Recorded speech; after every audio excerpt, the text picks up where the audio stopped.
சில ஆண்டுகளுக்கு முன்பு ஐசக் இங்கிலாந்து தேசத்தில் உள்ள ஒரு கல்லூரியில் மேல் படிப்பிற்காக சென்றார். திருமணமானவராய் இருந்தாலும் மனைவியை அவரோடு அழைத்து செல்ல முடியவில்லை.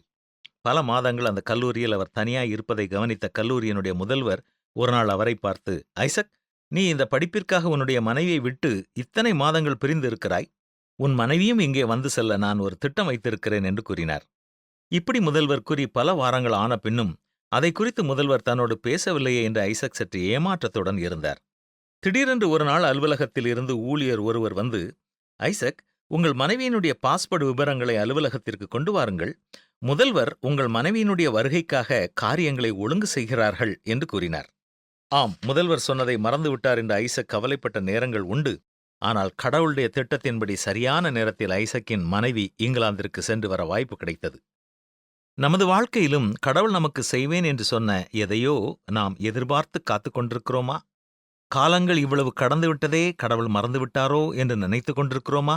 இல்லை, நீ என்னால் மறக்கப்படுவதில்லை என்று இஸ்ரவேல் ஜனங்களை பார்த்து சொன்ன கடவுள் நம்மை பார்த்தும் அதைத்தான் சொல்கிறார். கடவுள் மறந்துவிட்டார் என்று நாம் நினைத்தாலும் எல்லாவற்றையும் அதினதின் காலத்தில் நேர்த்தியாய் செய்யும் கர்த்தர் நம்மை மறந்து போவதில்லை. நம்மை பாதுகாக்க அவர் ஒருபோதும் மறப்பதில்லை. நம் தேவைகளை சந்திக்க ஒருபொழுதும் அவர் மறப்பதில்லை. நம்மை நித்திய வாழ்க்கையில் சேர்ப்பதை குறித்தும் அவர் மறப்பதே இல்லை. நாம் அவரை மறந்து போகாமல் அவர் மேல் நம்பிக்கையோடு காத்திருக்கிறோமா என்பதுதான் கேள்வி.